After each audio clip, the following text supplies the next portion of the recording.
ہمیں اس ملک سے نہیں، اس ملک کے سسٹم سے اختلاف ہے، ہمیں اس ملک سے بے انتہا محبت ہے، لیکن اس ملک کے حکمرانوں سے شدید نفرت ہے۔ کل یوم آزادی ہے، آزادی کا دن ہے، لوگ جوش و خروش سے آزادی منائیں گے۔ آزادی کیسے منائیں گے؟ روڈوں پر آئیں گے، موٹر سائیکلوں کو بڑے بڑے سرنگ سر لگائیں گے، باجے بجائیں گے، روڈوں کے بیچ میں ڈانس کریں گے، روڈوں کو بند کریں گے اور اس طرح شہریوں کا جینا حرام کریں گے۔ کیا یہی ہمارا شعور ہے کہ آزادی اس طریقے سے منائیں؟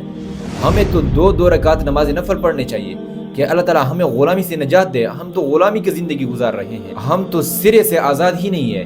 یہ کیسے آزادی ہے کہ ہم ایران سے سستا تیل نہیں خرید سکتے ہیں امریکہ کے ڈر سے؟ یہ کیسے آزادی ہے کہ یہاں پر ہمارے لوگ سفید جھنڈے لہرا رہے ہیں کہ ہمیں امن دو، حالانکہ آزاد ملک میں تو امن ہوتا ہے؟ اور یہ کیسے آزادی ہے کہ یہاں پر لوگ انصاف مانگنے کے لیے روڈوں پر احتجاج کر رہے ہیں، حالانکہ آزاد ملک میں تو انصاف ہوتا ہے؟ یہ کیسے آزادی ہے کہ یہاں پر لوگ ایک صوبے سے دوسرے صوبے تک سفر نہیں کر سکتے ہیں، ان کی جان مال محفوظ نہیں ہے؟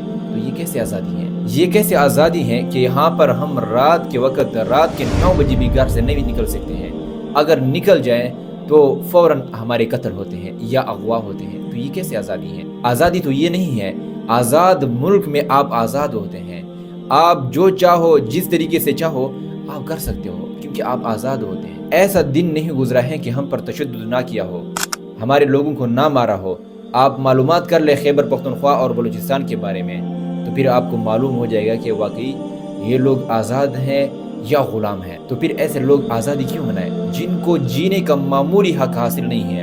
ہاں، آزادی کا حق حاصل ہے پنجاب اور سندھ والوں کو، ان کو چاہیے بھی کہ وہ بڑے جوش و خروش سے اور شکرانے کی نفل پڑھے اور وہ آزادی منائے، کیونکہ اصلی طور پر وہ آزاد ہیں، جبکہ بلوچستان اور خیبر پختونخوا میں دہشت گردوں کا راج ہے، لاشیں بچھی ہوئی ہیں، آج بھی دہشت گردوں کا حملہ ہوا ہے، ہمارے جان مال گھر محفوظ نہیں ہے۔